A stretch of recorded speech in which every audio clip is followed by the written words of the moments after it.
So hello everyone! So this trip you will see it's not just a trip. No. This was a mission. This was one of my life's biggest goals, and from what I could discover, maybe this was the first time this was done at all. This is the story of how, starting from a 3-hour interrogation in a military station in the border between Russia and North Korea, I drove for 20 days to arrive to Sagres in Portugal, crossing Siberia, driving alone at night at minus 30 degrees, and other adventures. Welcome to the Euroasiatic Coast to Coast. After a long trip to arrive to the extreme east of Russia, that I did stopping at many cities and places that I wanted to visit, I decided to make the return trip a full-time driving experience. There would be no stops, no visiting, hell, even no eating. We are talking about a 16,000 kilometers road, so yeah, it would be many hours per day of driving. At day, but also a lot of night. Japan is there, like a few thousand kilometers, but yeah, it's there. VItara, what do you say? Do we try to cross this also?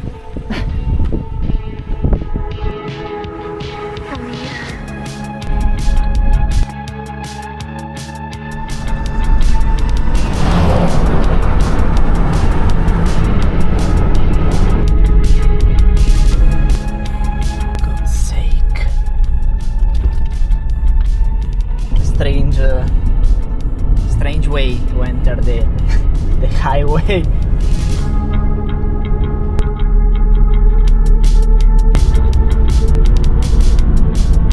This is Slavianka, the port.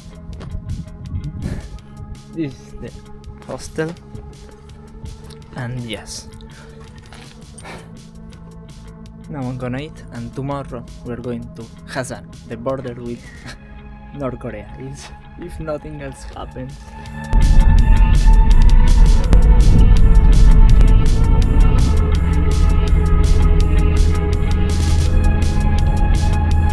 Which is basically say that I'm 100 kilometers away from North Korea. That's the railway lane.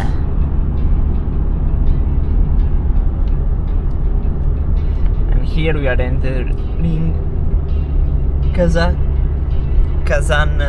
Rayon. We are like 50 kilometers from Khasan. In Khasan. It all starts at the village of Khasan, the border village between Russia and North Korea. I arrived there wanting to visit the town and seeing the Tumen, the river that marks the border between the two countries.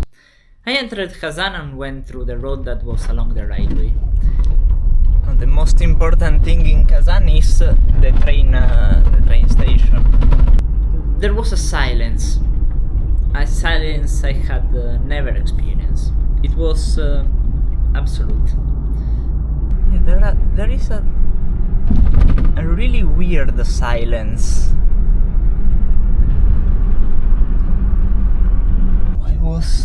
I think just entering a military place.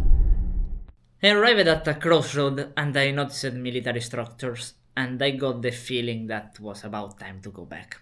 And in the road ahead, there was a military vehicle with an agent that stopped me and asked for my documents. He looked at them and then told me to follow him. I ended up in a military garrison, and they told me I had entered a border zone and that I needed a permit to go there. A special permit that I didn't have. The agents interrogated me for 3 hours and checked all my stuff, but they were always polite with me. Offered me coffee and treated me well.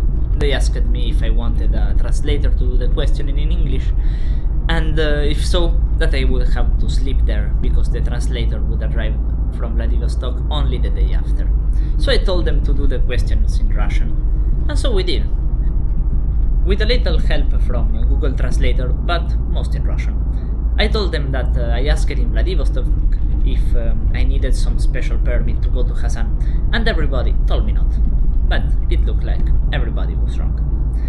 After this, they told me that I had to leave. I thought to myself, hell, they checked everything of who I am. At this point, they could let me in. But it was no time and place for discussions. And so, begins the return dreams, and the start of the travel to Sagres.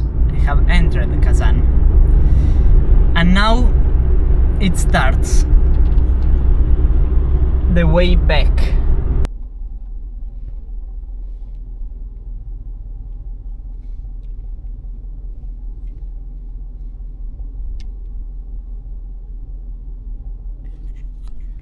Let's do it. The first stop was really not decided. Obviously I was super tired, but also with adrenaline in me for what had happened that day. So I drove until like 5 in the morning. And this is Ussuri, the second largest city in Primorsky Krai after Vladivostok. And it will be my first gas stop. Just to have an idea, we passed from -5 200 kilometers ago to -20 now. When I saw a motel at the side of the road and decided to go sleep there, at about 100 kilometers from Khabarovsk. The day after I woke up and got in the car for the first day of crossing the Amur highway, a stretch of 2000 kilometers with no big cities. In fact, it was completed not even 20 years ago, and since always represented the most difficult and isolated part of traveling to Vladivostok. The engine is not working very good. To add to the already not easy situation, apart from the cold that was between -15 and -30, the biggest and main problem was the car's engine.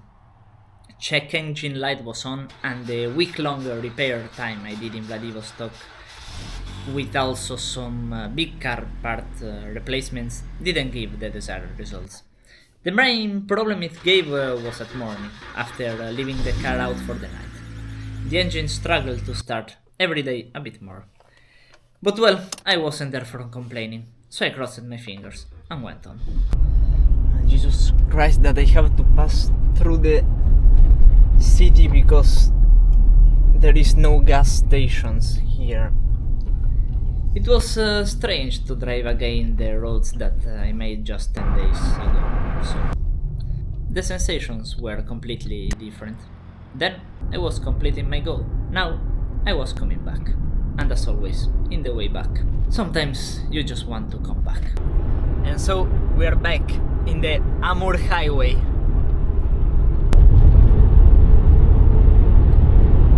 The feeling of exciting of the new wasn't there. But at the same time, I tried to enjoy every moment, every sunset. They were some of the most beautiful I had ever seen. And it's not like I will go back there often. I stopped to here when when going to Biropotsdan. Time passes so fucking fast. Let's go.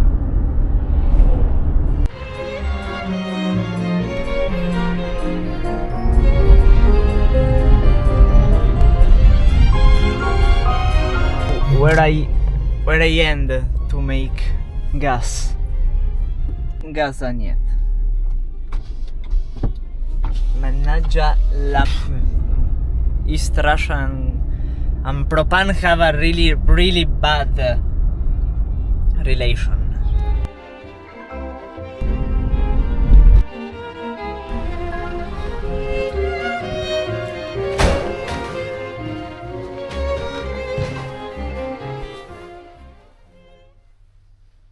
After 16 hours of driving, the last thing I wanted to do was to have to make my bed.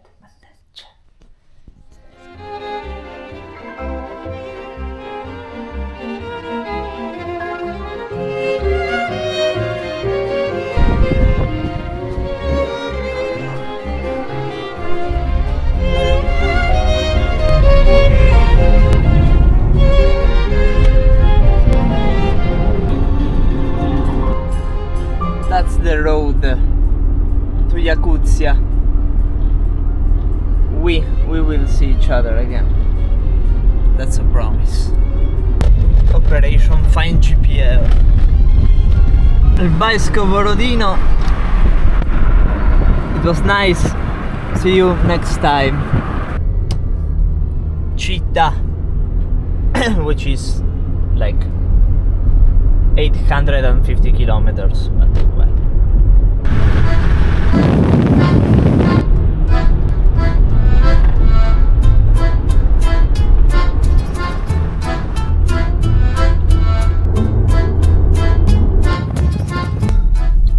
I can't believe it.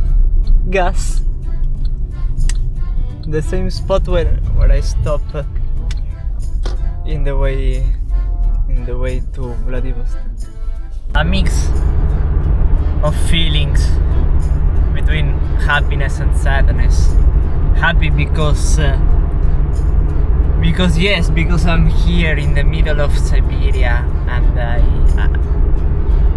I can recognize a place where I have been 3 weeks ago.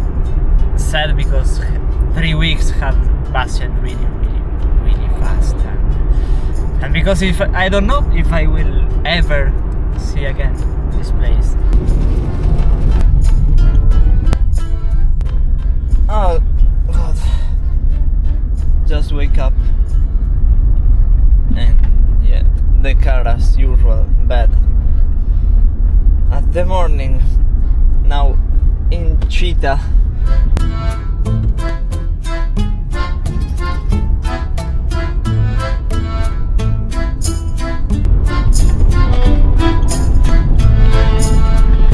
These things in Russia that after the city, like right when the city ends, there is nothing. Broken there to make the highway pass.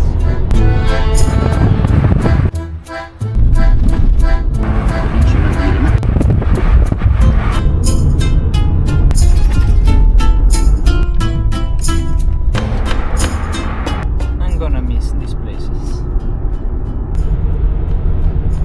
We have just entered Buryatia. I didn't want to stop to eat after I did gas, which by the way ended. Okay, no problem. I said, okay, there is a big company gas station that always do hamburgers or hot dogs.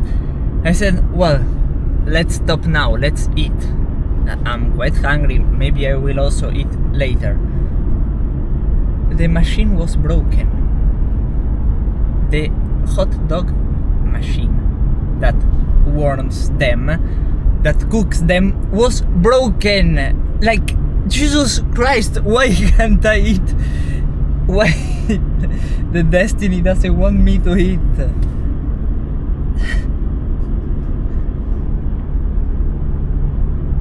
Fuck! Can't really understand. Like, how is this possible? I again stopped again. It's not working. It says it's closed because I don't know. Fuck everything. Like, come on, it's not possible.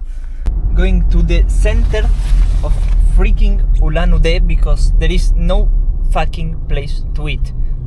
It's incredible. A sign that I have to stay in Ulan Ude tonight.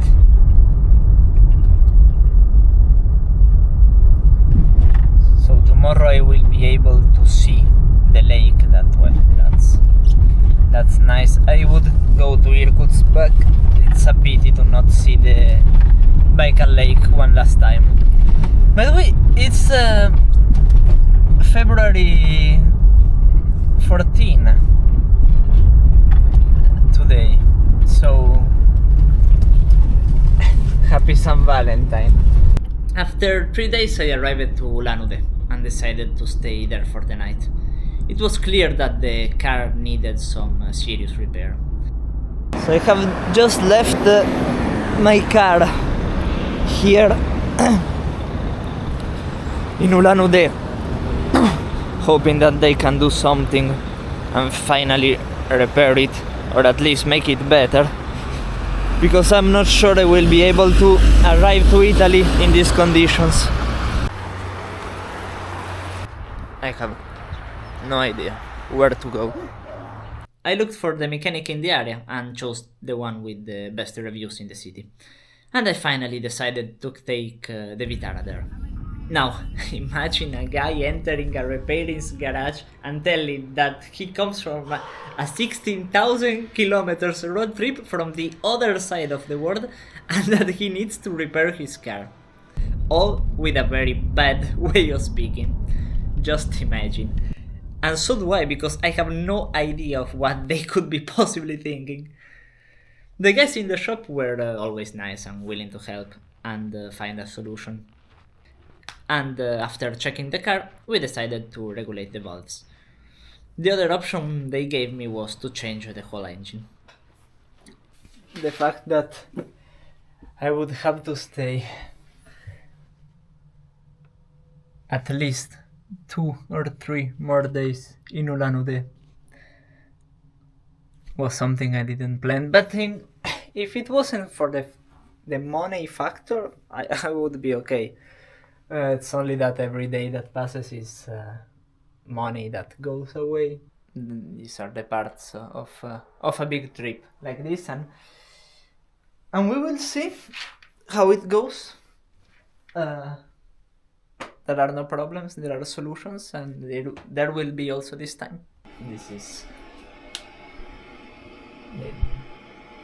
the good bathrooms.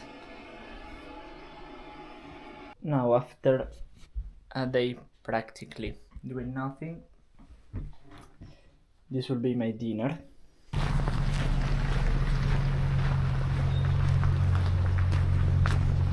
And another day in Ulan Ude. Now it's actually the weather is minus 24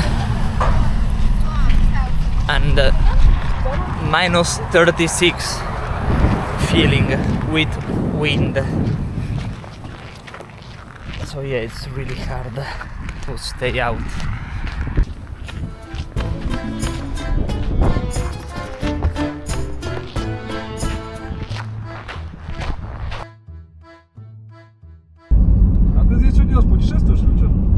Да, путешествие. Я... На своей машине ездишь, да? Да. 1 месяц. And here we are again. VItara, I'm here with you. Again, the way back. Starting to go away from Ulan Ude and into Irkutsk and into a lot more. Let's go! So I stayed in Ulan Ude for 3 days, and after, with a car that I didn't know if it could last for 10,000 kilometers or 1,000, I departed. There was a final stop that I wanted to make before starting a non-stop road journey, and it was to see again Baikal Lake. And there goes another one. It's normal, eh? For God's sake, but...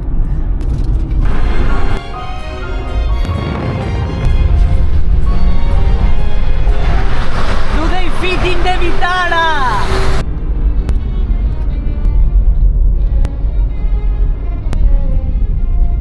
It's quite near from Ulan Ude, so in a few hours after taking my car, I was in the shore of the lake and... my god.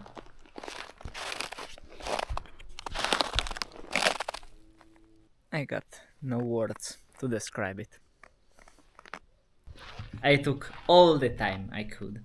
I stayed there, watching its infinite white eyes go into the horizon, looking the local families and people go walking on it, thinking at what must be the life of people that has this incredible place all days of their lives, How is their relationship with it? What sensation does it give to them? I enjoyed the sunset and the view. Sad knowing that I had to go and that who knows when I will be able to see it again. But with the willing that this departure would not be a goodbye, but until next time. And I hope it will be that way. Goodbye, Lake. We will see each other again. So back on the road again, no clear destination for the night, only the willing to make as much kilometers as I could. And I did. That day and night I drove more than 1000 kilometers.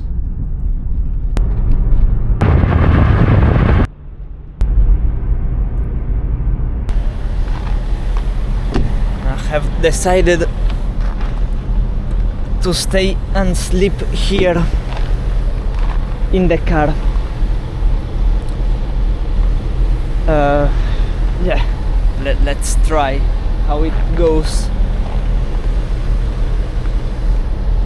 The same place where I stayed at the way up. This is the way. And let's hope everything goes alright. Yeah, I have slept about 4 hours, 4 or 5 hours. I ended up outside the same motel I had slept on the way going, only that now I had the car problem. I couldn't let it to break down again. So I decided to leave it running for the whole night. And the next logical thought was, well, if I had to let it running, I might as well sleep inside it.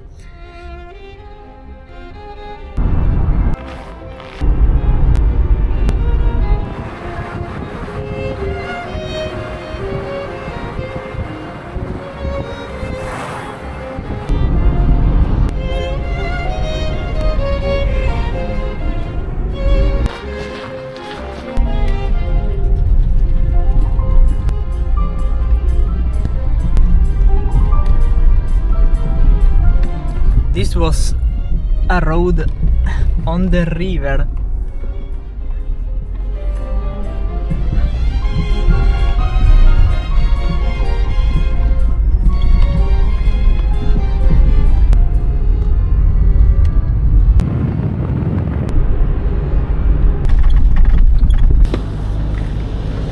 I'm giving the car a little break and myself a little break for eating.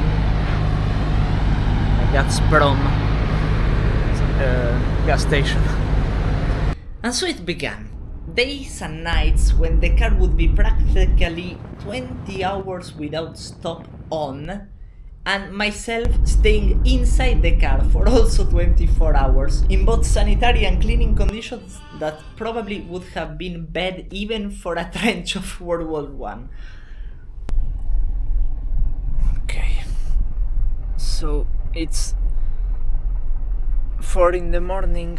I'm about 100 kilometers from Novosibirsk. I'm gonna sleep here and well, quite tired after 16 hours of driving. So yeah, gonna go a good sleep.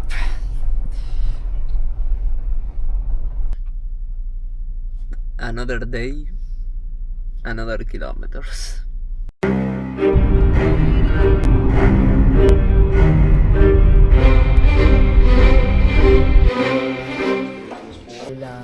Long road. How long kilometers? 6,000. How much? 6,000? Italy. Oh, you are Italy? Yeah. In Italy, yeah. Oh, you go to Portugal, no? Yes, that's right. Milan, Vladivostok. Milan, Vladivostok. Vladivostok. Portugal. By flight? No. No? On the flight? Crazy. So tonight I'm trying the other way. That would be to leave the car on all night while I sleep in the hotel, because tonight in Novosibirsk is gonna do minus 30, minus 31, and yeah, it's better for the engine, from what I experienced, to not be that cold for so many hours.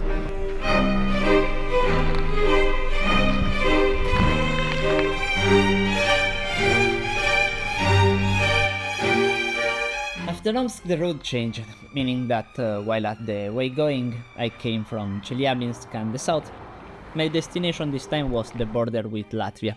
To be right away back in the European Union and not having to pass Georgia and Turkey again, and also to visit other parts of Russia. So I just left my friend here in Omsk from Novosibirsk, and now we are going to Tyumen, which is 1 hour less. So today I will do 2 hour change from Novosibirsk, which is plus 7, to Tyumen, which is plus 5.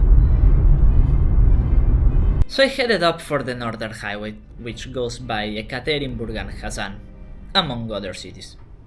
I found myself in the Ural region at complete night, driving side roads practically alone, with only music to keep me company, and with the constant thought in the back of my head that if something happened to the car engine there and then, it would have been not a small problem. But those nights were everything I was looking for. Or maybe not. I was doing what I liked, or was I escaping a reality where still, if I tried hard, couldn't feel to fit in. Maybe both, maybe none. But I was happy. I was calm. I felt good. And I enjoyed them, every bit. And now that they are just a memory, it still makes me feel something. That's human. And started from tonight, it was minus 22, minus 23 in Novosibirsk, and now is minus 10. So hello everyone! We are leaving the city of Zavodoukovsk, which is about 50 kilometers from Tyumen. And before continuing with the return to Europe and home, I will stop by Pokrovskoe, which is the birthplace of one of the maybe most mystical Russians historical figures. That would be Grigory Rasputin. Yeah, now the fun begins.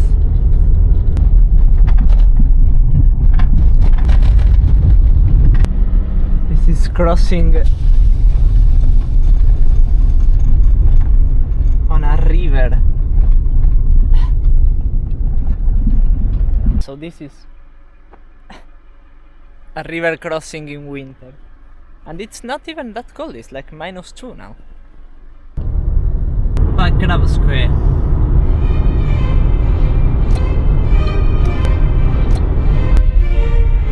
This is the natal village of Rasputin.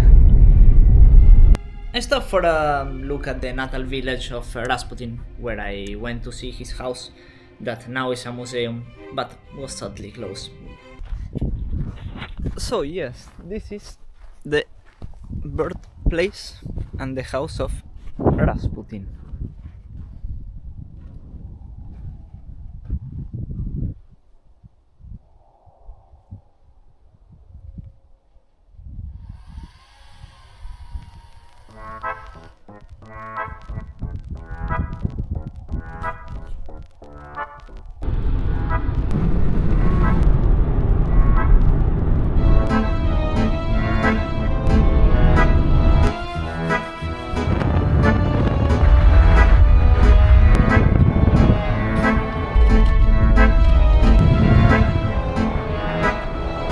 Frozen river crossing.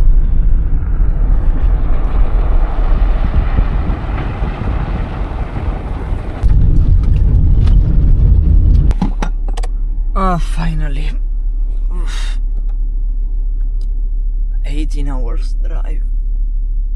I just want to sleep. Less than 400 kilometers to Khasan.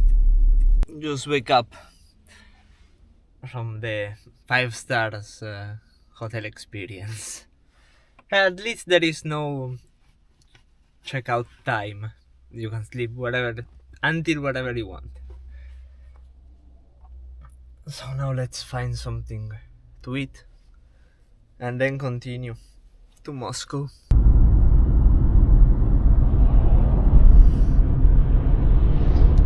Tatarstan Republic. Direction Moscow,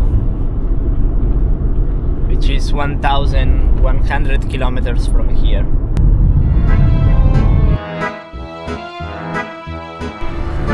Last Russian sunset. Ready for the last day. This is the typical Eastern Europe mud that gets on the car everywhere from Romania on. It's like this.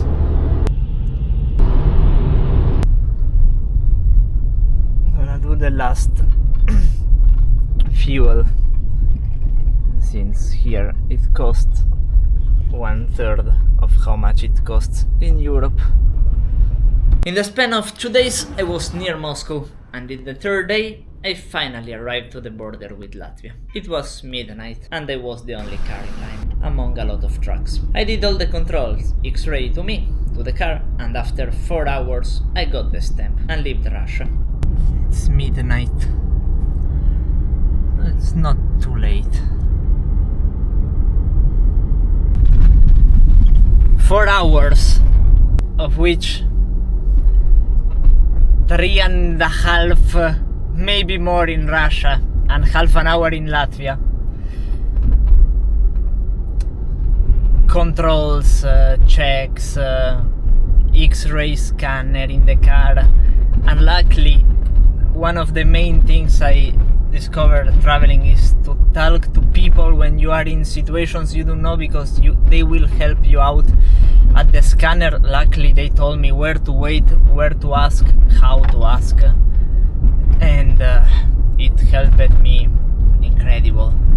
incredibly. Russia, you're a complicated country. Nobody can take you that away from you. But you're beautiful, and your people, even if some people say otherwise, your people is nice. And I can only say a thing, that I'm in European Union. And even if I'm happy to come back home, I already miss you. Oh my god, how weird it is to come back in European Union after 2 months. The first gas station back in Europe.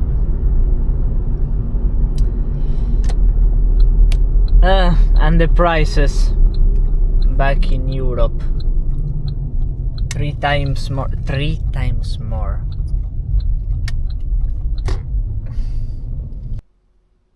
It's strange to be back. Oof, I'm dead. It's 5 in the morning. First night out of Russia.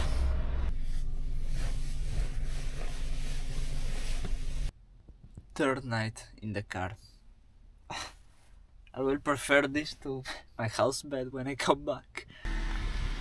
There's absolutely no snow. The lady thought that I was Russian, and so she asked me what I wanted in the Russian, and I stayed at the game. I'm very proud about being considered Russian. From Latvia, I felt back at home. I was sad that my trip in Russia had ended, but happy that I had completed it and survived.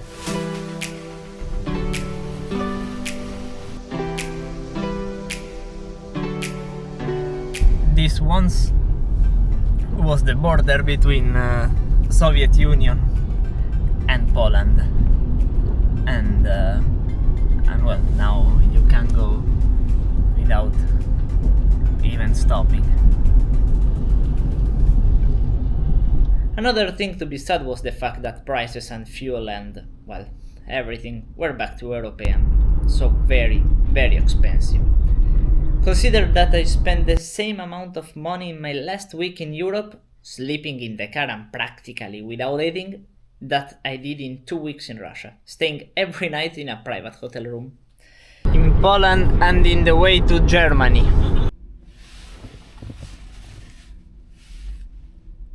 Direction Frankfurt.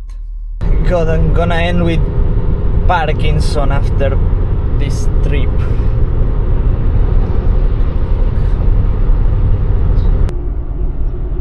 Germany it is.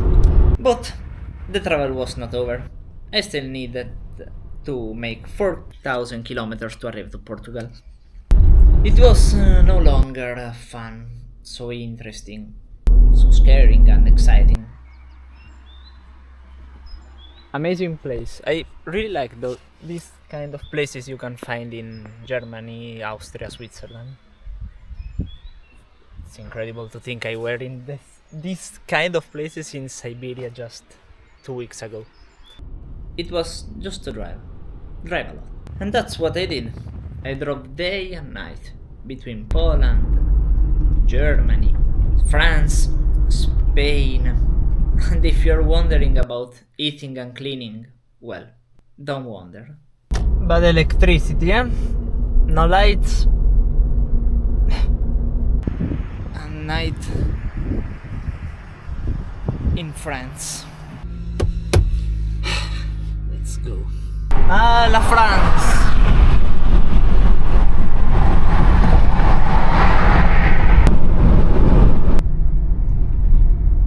Remember when at my side there was only ice and snow.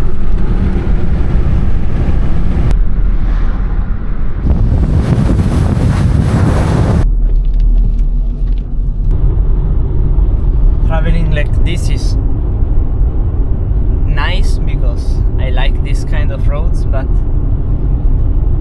it's really, really long.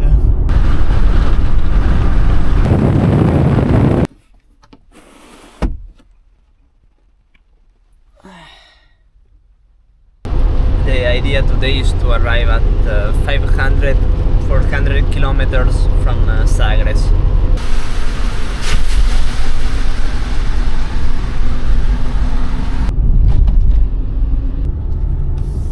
This is the port of Bordeaux in the Atlantic Ocean. The Atlantic Ocean! So I made it.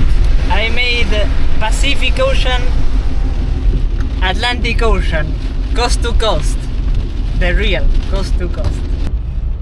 Y bienvenidos a España.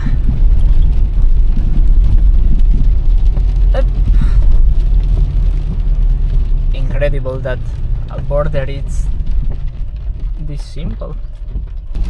At least now it's one of my mother languages, so it's easier to communicate. But yes, Spain. Well, this is the border, like this is Spain, that is France. I really like borders with rivers. They seem like a very clear way of defining a border.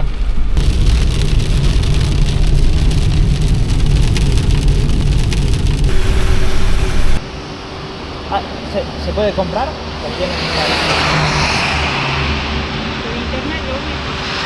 Así que si uno pega y no hay... Hombre, tendrás que ir a algún concesionario que tenga... No.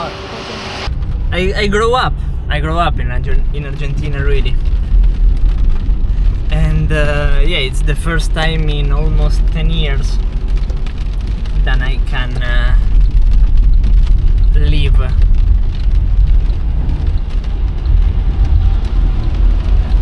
That I can use Spanish again. think it's almost snowing.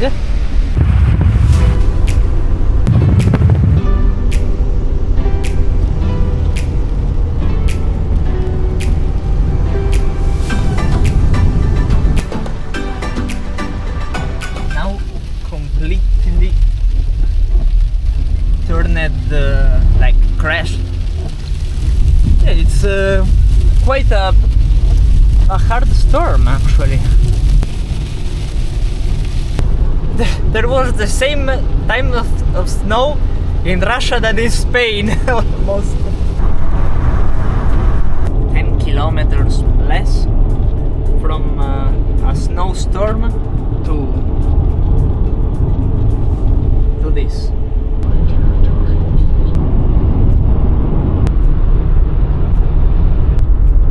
600 kilometers. The next day will be the day of arrival, if everything goes alright.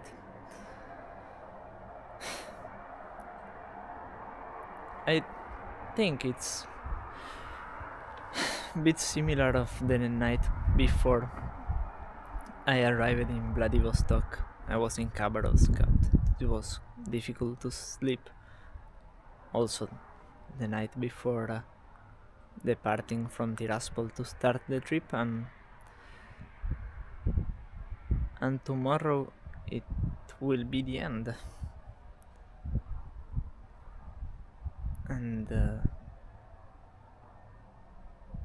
it's really strange when these moments arrive, because you always think that they are so far, and at the end they arrive so quickly. But yeah, I still have to arrive to Sagres. I can't believe it. This is happening.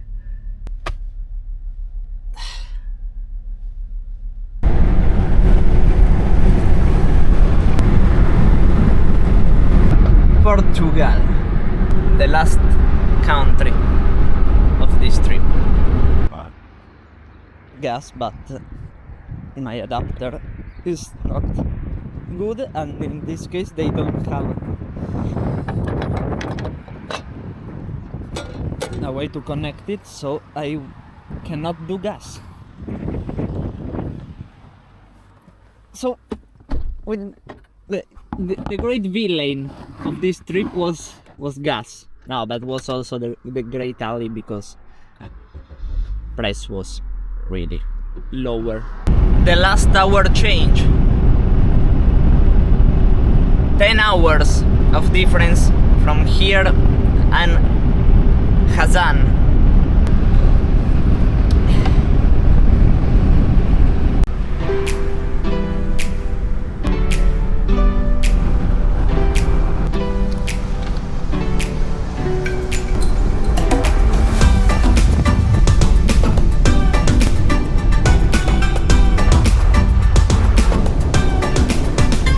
...100 kilometers to the goal.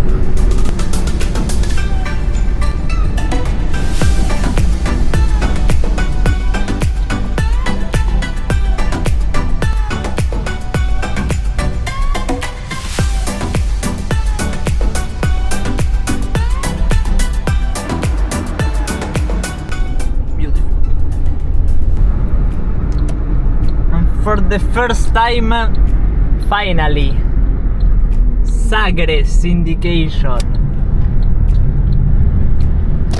30 kilometers to arrive. Also, Sagres is a closed city, and I will be stopped by Portuguese army and questioned. I will tell them, yeah, you know, coming from Khasan, Russia, same thing. Atlantic Ocean, which means that I have made Pacific Ocean, Atlantic Ocean, the Eurasia, coast to coast.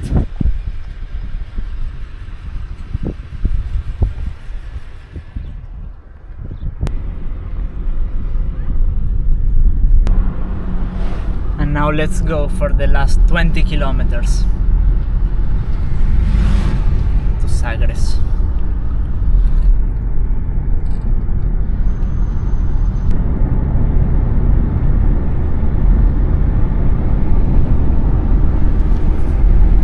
And there will be new challenges after, but this is a big one.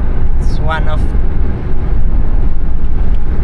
the main ones I had always, and it's about, if nothing happens, to become true. Come on. 10 minutes. No, there is no place to stop, but here it is, Sagres! And I completed the longest trip, that is not true in my opinion, but theoretically the longest trip in the world by car. And finally, 20 days after I was taken for interrogation in Khasan, at a few kilometers of Pacific Ocean, I entered Portugal, and after a few hours I saw it, the Atlantic Ocean. And that meant that I had completed the Euroasia coast to coast. Khasan, Sagres, 14,000 kilometers, a little less. Now I'm gonna do a little more. I'm gonna do the count, but completed. And after just a few hours more, I was in Sagres, having completed maybe not the most in absolute, but one of the longest road trips on the planet. Amazing. That I'm not emotional? Sure, I am. That I'm not a little scared because, like, now what I'm gonna do? Sure, also. But I guess that's part of life. So now, head on to the next adventure. And let's enjoy the victory for one day. And to you, thank you for watching, and see you in the next one.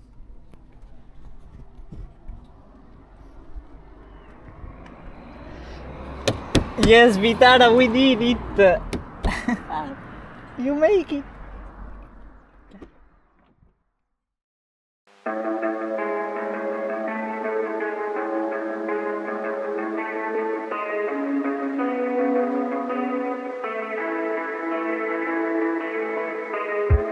Whatever they are, without judging from anyone, and if they judge, fuck them. Like, your life for you is more important than what people may think, and the people that is your friend that loves you will support you and stay with you whatever you do, because the only thing that matters is to be happy. If you try something and you don't like it, okay, you tried. But if you don't try it and have the regret for the rest of your life, that's surely worst than any period, that any job, that anything. The regret is the worst thing. So yeah, go for it.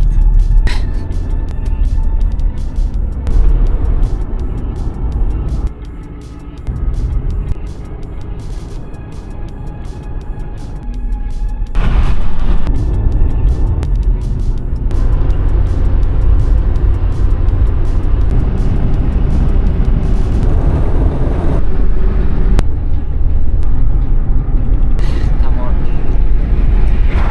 It's amazing.